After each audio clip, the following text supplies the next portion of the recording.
إن الحمد لله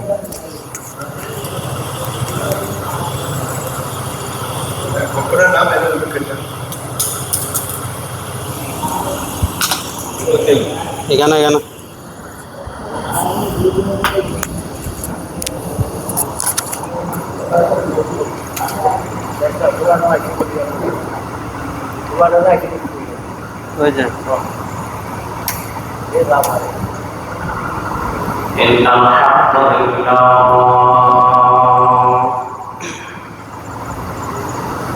إن الحمد لله نحمده ونستعينه ونستغفره ونؤمن به ونتوكل عليه ونعوذ بالله من شرور أنفسنا ومن سيئات أعمالنا من يهده الله فلا مضل له ومن يضلله فلا هادي له ونشهد أن لا إله إلا الله وحده لا شريك له وأشهد أن محمدا عبده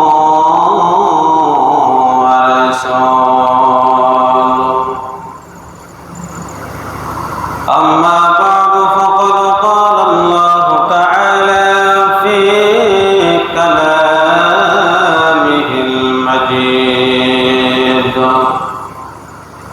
وفي فرقانه الحميد أعوذ بالله من الشيطان الرجيم بسم الله الرحمن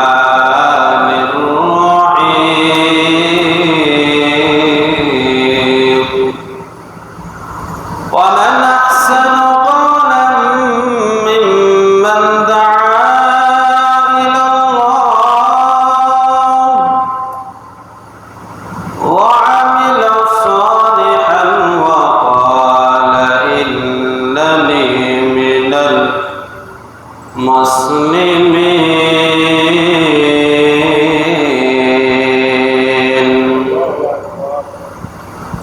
وقال رسول الله صلى الله عليه وسلم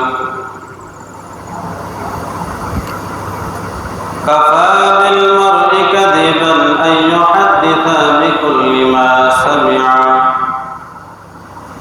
صدق الله العظيم وصدق رسوله النبي الكريم ونحن على ذلك لمن الشاهدين والشاكرين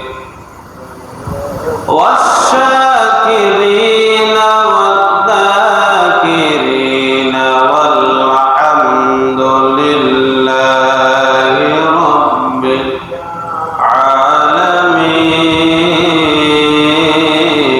العالمين إن الله وملائكته يصلون على النبي يا أيها الذين آمنوا صلوا عليه وسلموا تسليما اللهم صل على سيدنا مولانا محمد وعلى آله مولانا محمد أينما تبنتي মাটির হবে বিছানা ওপরে তাকাইয়া দেখো কাসাবাসের কারখানা আল্লাহুম্মা সাইয়্যিদিনা মাওলানা মুহাম্মদ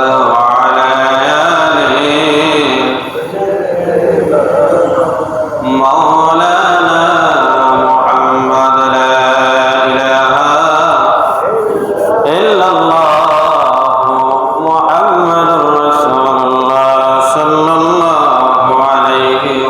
وسلم السلام عليكم ورحمة الله وبركاته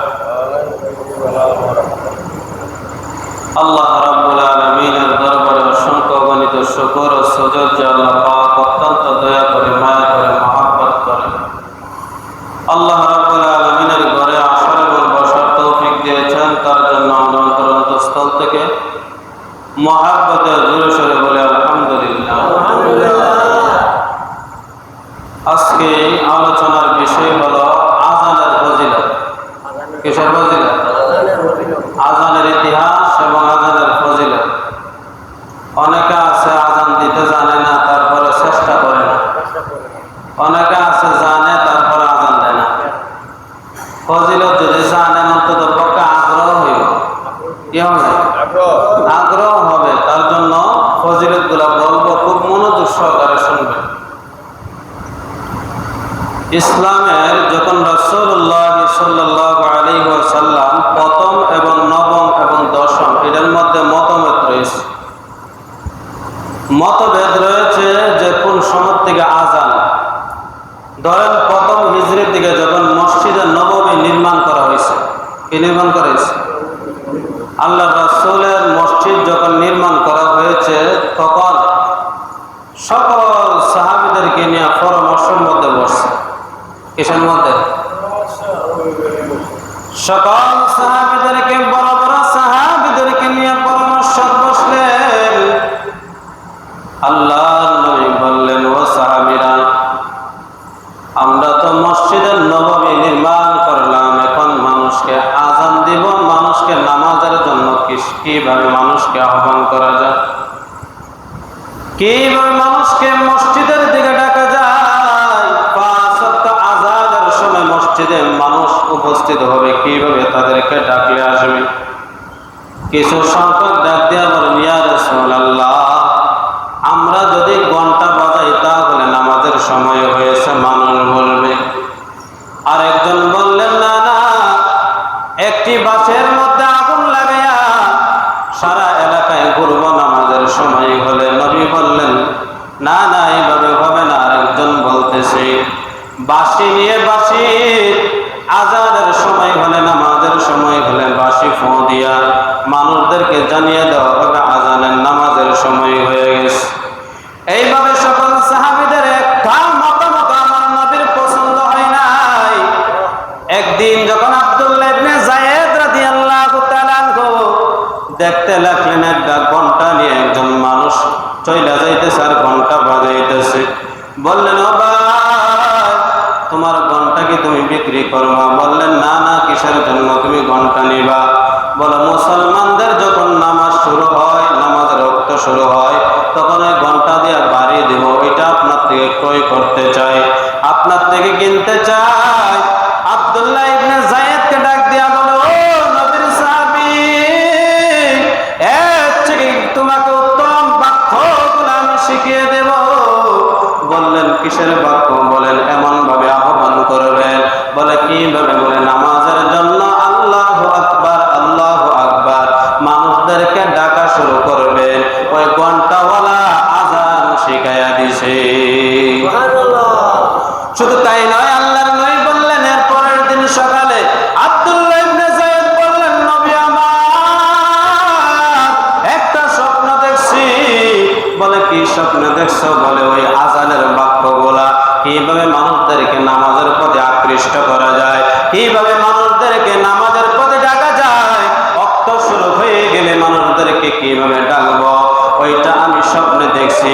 আব্দুল্লাহ ইবনে ওমর বলেন, আব্দুল্লাহ ইবনে ওমর রাদিয়াল্লাহু তাআলা আনহু বলেন, নবী আমার, ওই যায়েদ, আব্দুল্লাহ ইবনে যায়েদ যে স্বপ্নটা দেখছে, আমি ওই স্বপ্নটা দেখছি। হযরত ওমর ইবনুল খাত্তাব ডাক দিয়া বলেন, নবী আমার, ওই দুইজন সাহাবী যে স্বপ্ন দেখছে, আমিও সেম এই স্বপ্নটাই দেখছি। বলে, তোমরা কি স্বপ্ন দেখছো? বলে, সর্বপ্রথম বলা হবে আল্লাহু আকবার, আল্লাহু আকবার, আল্লাহ বড়, আল্লাহ বড়, আল্লাহর চেয়ে বড় আর কেউ নাই। আশহাদু আল্লা ইলাহা ইল্লাল্লাহ, আল্লাহর কোনো শরীক নাই। আশহাদু আন্না মুহাম্মাদুর রাসূলুল্লাহ, আল্লাহর কোনো শরীক নাই, নবী মুহাম্মদ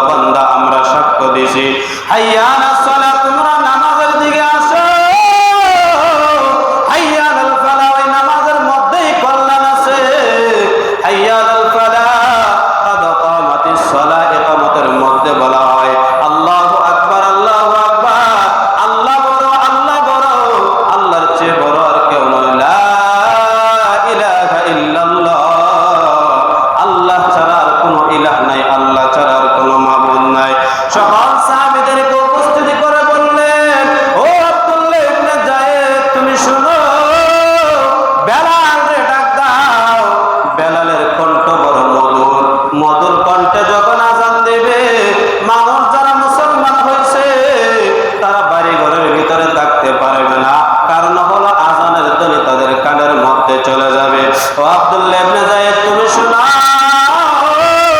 বেলালকে তুমি আযানটা শুনাইয়া দাও, আযানটা শিখাইয়া দাও। বেলাল ডাক দিয়া বললেন, ঠিক আছে, আমি এইভাবে আযান দিব।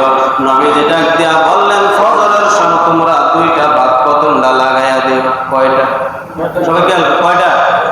আসসালাতু খায়রুম মিনান নাওম দুইবার বলা হয়নি।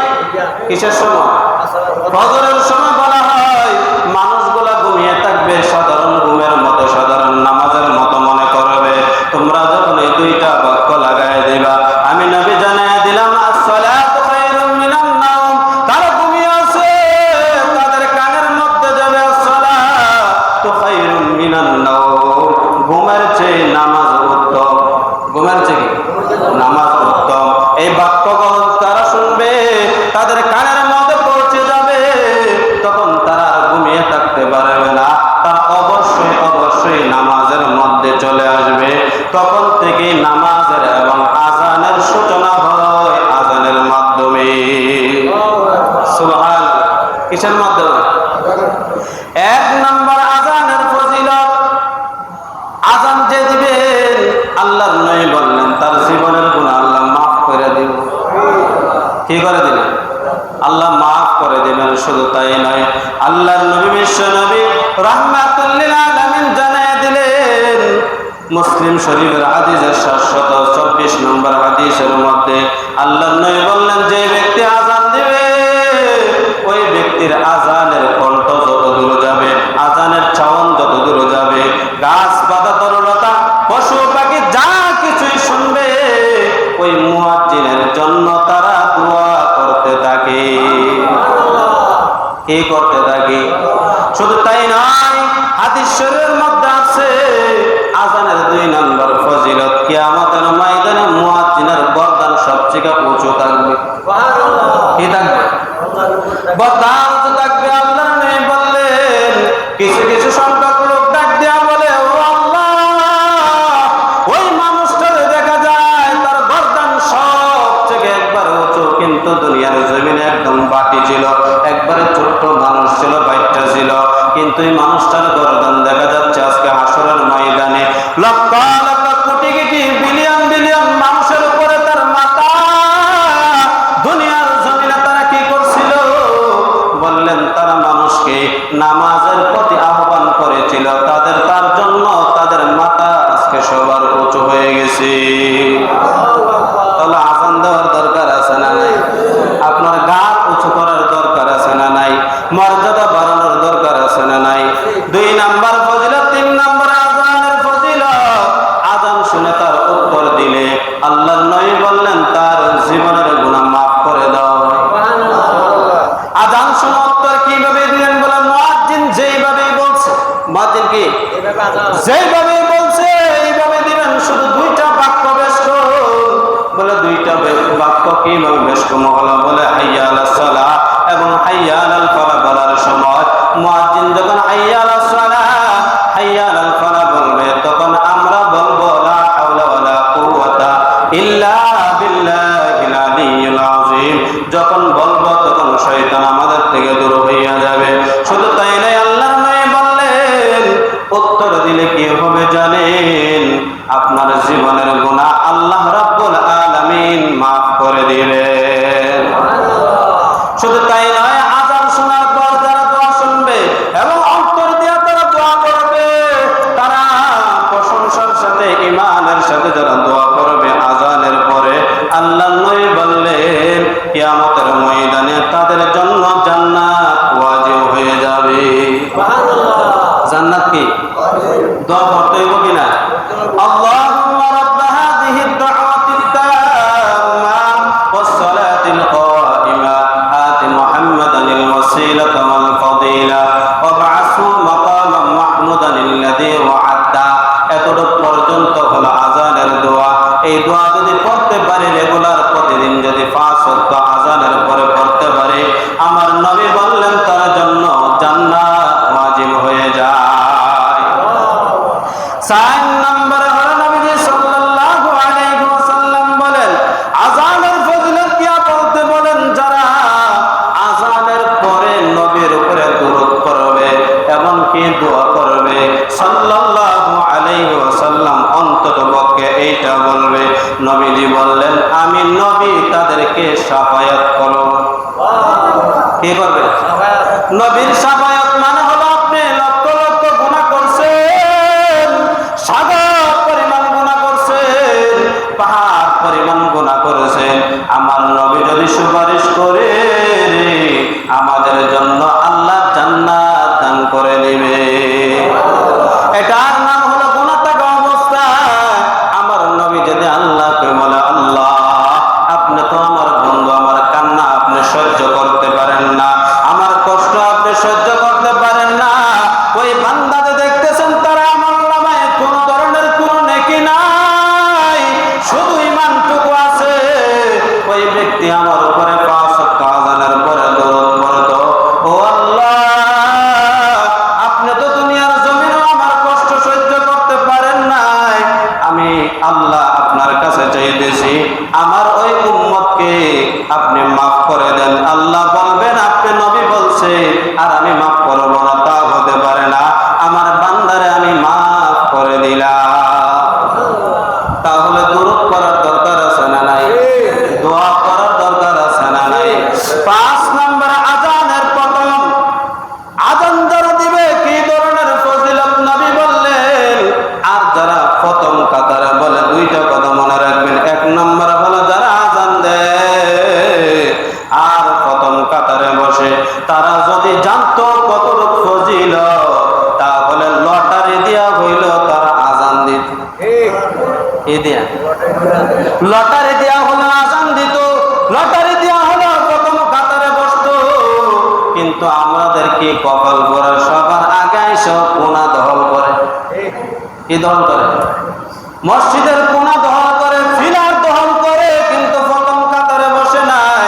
নবীজি বললেন, তারা যদি প্রথম কাতারে বসার ফজিলত জানতো, আযান দেওয়ার ফজিলত জানতো, তাহলে লটারি ছাড়া আর কোনো উপায় ছিল না। কি ছাড়া? লটারি ছাড়া। তাহলে বোঝা গেল এটার বড় মূল্যবান ফজিলত। কারণ হলো নবীজি বললেন, প্রথম কাতার থেকে নেকি শুরু হয়। কি শুরু হয়? নেকি শুরু হয়।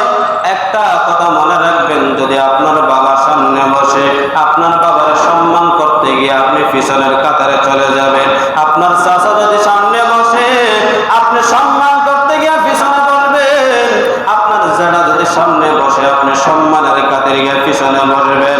আল্লাহর নবী বললেন, সম্মানের কারণে আপনার মর্যাদা বেড়ে যাবে। কিন্তু আপনি সামনে বসছেন, আপনি ভিক্ষা করেন, আপনি সামনে বসছেন, আপনি বাথরুম পরিষ্কার করেন কিন্তু কারো ক্ষমতা নাই আপনাকে পিছনে নেওয়া। বুঝলেন?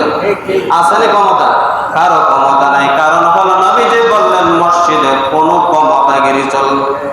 মসজিদে কি কোনো ক্ষমতাগিরি চলবে না, টাকা গরম চলবে না।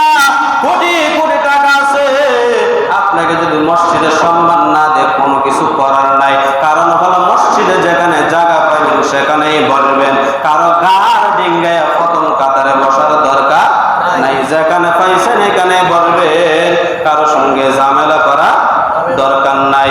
6 নাম্বার আল্লাহ নবী বললেন, আযানের ফজিলত বলতে গিয়া বললেন, যখন মুয়াজ্জিন আযান দেয়, শয়তান তখন আযান যতটুক শুনে ততটুক দূর পর্যন্ত চলে যায়। সুবহানাল্লাহ। শয়তান কি? শয়তান পালায়ন করে। আল্লাহু আকবার যখন শুনে শয়তান পাগল হয়ে যায়, কতক্ষণে আযানের আর শব্দ শোনা যাবে না, ওই চিন্তার মধ্যে পড়ে যায়।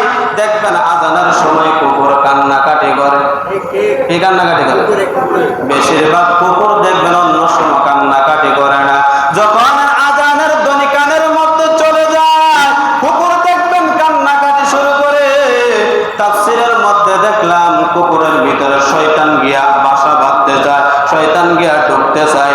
এই সময় কুকুর ডাক দেয়া বলে, শয়তানের দল, মসজিদে আসছিলাম মুসল্লিকে ওয়াসওয়াসা দেওয়ার জন্য, মসজিদে আসছিলাম মুসল্লিদের মধ্যে ঝগড়া লাগানোর জন্য, মসজিদে আসছিলাম মুসল্লিদের মধ্যে ফাঁকা জায়গা রাখার জন্য, আর তোমরা বাইগা যাইতেছো। কারণ হলো আমি কুকুরে তোমাদেরকে মানতে চাই না, আমি আমি কুকুর তোমাদেরকে ঘৃণা করি, কারণ হলো তোমরা মুমিন মুসলমানদের মধ্যে ঝগড়া ফাসাদ লাগায়া থাকো।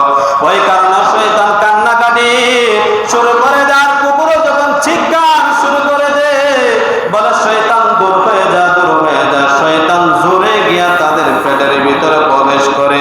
প্রবেশ করার সাথে সাথে দেখা যায় আর কানে আওয়াজ যায় না, আজানের আওয়াজ যায় না। তাহলে বোঝা গেল যারা আজান দিছে তারা শয়তান দৌড়া। কি দৌড়া? আপনার জীবনে একদিন আজান দিছেন না, কিয়ামতের ময়দানে যদি আল্লাহর নয় বললেন, কিয়ামতের ময়দানে এমন কিছু মানুষ দাঁড়ায় যায় পৃথিবীর জমিনে গুনাহ করতে করতে একবারে শেষ, কিন্তু আজানের কারণে তাকে মাফ করে দেওয়া হবে।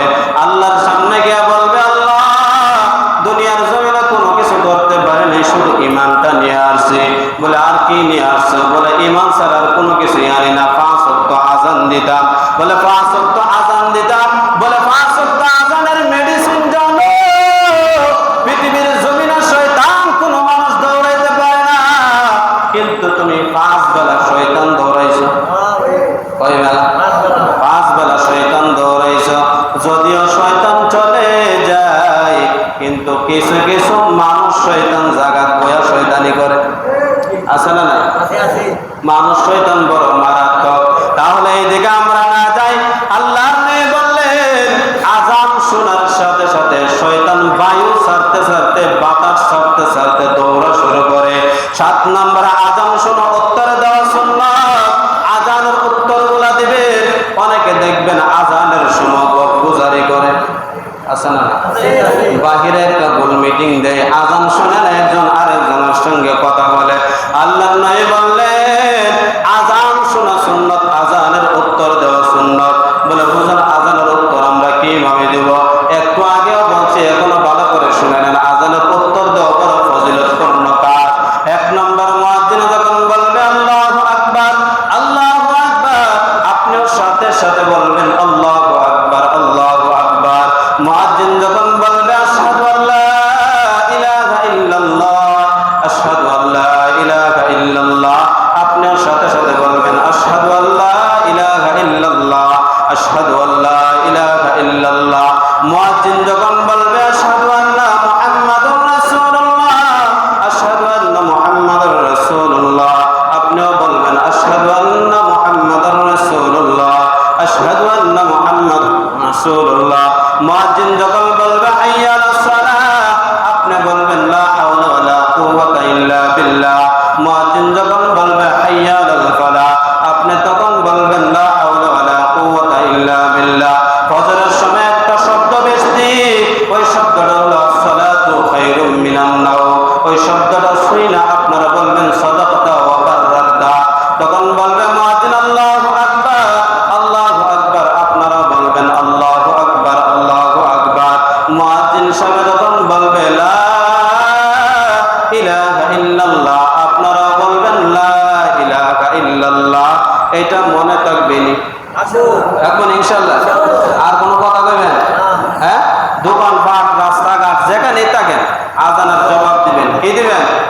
বড় ফজিলতপূর্ণ এটা আমলটা। কি করবেন? অনেকে আছে আজানের সময় বিড়ি খায়, আসেনিও? আজানের সময় টেলিভিশনটা এমন সারা সারে মসজিদ থেকে ওনা যায়, আসেনি? আবার অনেক আছে টিভিটা সাইরা তুই আজান দেওয়ানোস না, আছে না? না কি দেয়? আজানের সময় টিভি চালাইতে পারতেন না, 24 ঘন্টা চালাইতে পারবেন, এটা পাইছেন কই? কথা বুঝেন না? শুধু আজানের সময় বিড়ি খাইতে পারতেন না, অন্য সময় বিড়ি খাইতে পারবেন, এটা পাইছেন কই? আজানের সময় শুধু আকাম কুকাম করেন যান, আর অন্য সময় করেন, এটা পাইছেন কই? আমাদের মধ্যে কিছু কিছু ভেদাভেদ আছে। আজানের সময় এটি করেন না। মহিলারা সারা দিন মাথার থেকে কাপড় ফালাই আসবো, আজানটা যখন ভাই আজান হইতেছে মাথার কাপড় দেয়, আছে না? না আজানের সময় এটা দরকার। কোন সময় দরকার? 24 ঘন্টা দরকার। আর এটা আজানের সময় এটা বাধ্যতামূলক বানাই নিছে। আজানের সময় কাপড় দিতে হবে, এটা কোনো কোরআন হাদিসে নাই। 24 ঘন্টা দেওয়ান লাগবে, এটা কোরআন হাদিসে আছে। কয় ঘন্টা? 24 ঘন্টা। তাহলে মনে থাকবে ইনশাআল্লাহ, এগুলো মনে রাখেন। 8 নাম্বার আজান ও ইকামতের মধ্যে। কিসের মধ্যে? আজান আর ইকামত যখন দিবে, আজানের সময় আজান চলতেছে এমন সময় আল্লাহর কাছে দোয়া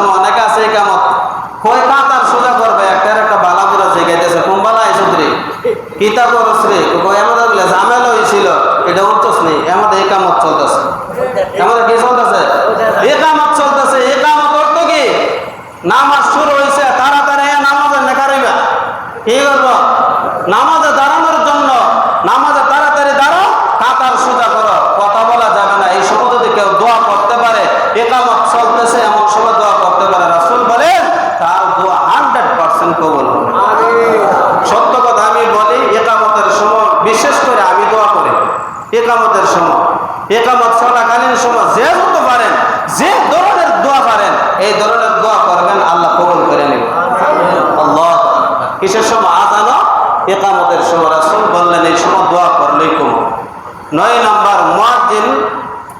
মুয়াজ্জিনের জন্য আল্লাহ ফেরেশতা মুয়াজ্জিন যখন আযান দেয় আল্লাহ এবং ফেরেশতা এবং রাসূল তিনজন মিলে দোয়া করতে থাকে আল্লাহু আকবার আযানের কি ফজিলত আল্লাহ অনেকে আছে যদি কই চাচা আযান দেন না হুজুর কাশিয়াই ভরে ইয়াই ভরে দোকানে বইয়া এক লগে 1000 কথা কয় বুঝেন না কথা এক লগে 1000 কয় 500 নিচে তো এ কতই বলা দোকানে গেলে 500 নিচে কিন্তু আযানটার কথা কইলে হুজুর জীবন এটা কইছি না কে কইছে না জীবন এটা কইছি না জীবনে কইছি না শিওর লাগবো নি হ্যাঁ রাসূল যদি বলে তোমরা তো দায়িত্ব ছিল আযান দেওয়ার তোমরা আযান দিছো নি শয়তান ধরেছো নি তো শয়তান ধরে মুখে দেখো আমিও তো নিজে শয়তানে গেছি আসেনি রে বাবা নিজে শয়তানে বইরেছে শয়তান কি ধরাইলো এরকম লোক আছে সমাজে তাইলে শয়তান দৌড়াইছেন আযান দ্বারা দিছেন শয়তান দৌড়াইছে তারা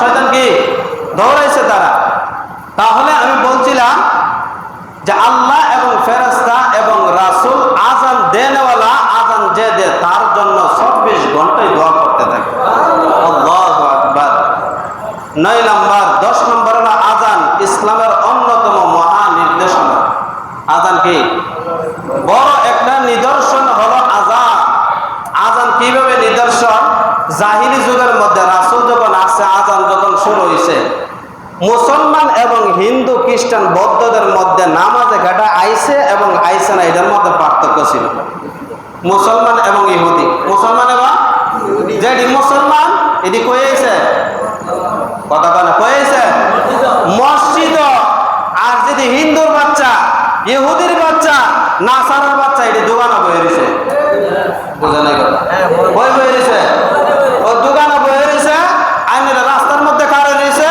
রাসূল বললেন ওই সময় আযান দেওয়ার সময় যারা মসজিদে আসছে তারাই মুসলমান আর যারা আসে নাই তারাই হলো বেঈমান এখন বেঈমান আছে নিও হ্যাঁ নামাজের সময় কি গো চলতে আছে যদি কেউ নামাজ আয় নামাজ ফেলে কেটে কিতা করতেছে আছে নি রে নামাজ ফেলে কেটে কিতা করতেছে কবরের মধ্যে যাইয়া বুঝছেন কেডা কত ভার খাইতেছে কি কিতাছে কেডা কত মার খাইতেছে কবরে গেলে বুঝবেন নামাজ যদি না নিয়ে যাইতে পারেন আপনার অবস্থা একবার খারাপ হয়ে যাবে যারা গেছে তারাই না বুঝতেছে তারার কি অবস্থা দুনিয়ার থেকে বোঝা যাইতো না দুনিয়ার থেকে বোঝা যাবে না আখিরাতের কি চলতেছে তাহলে দুনিয়া যদি ভালো থাকতে হয় আখিরাতে ভালো থাকতে হয় দুনিয়াতে আখিরাতের কাজ করে যেতে হবে দুনিয়াতে কিসের কাজ করে দিতে হবে আখিরাতের কাজ করে দিতে হবে তাহলে এইগুলো এতগুলোই তাহলে 10 নম্বর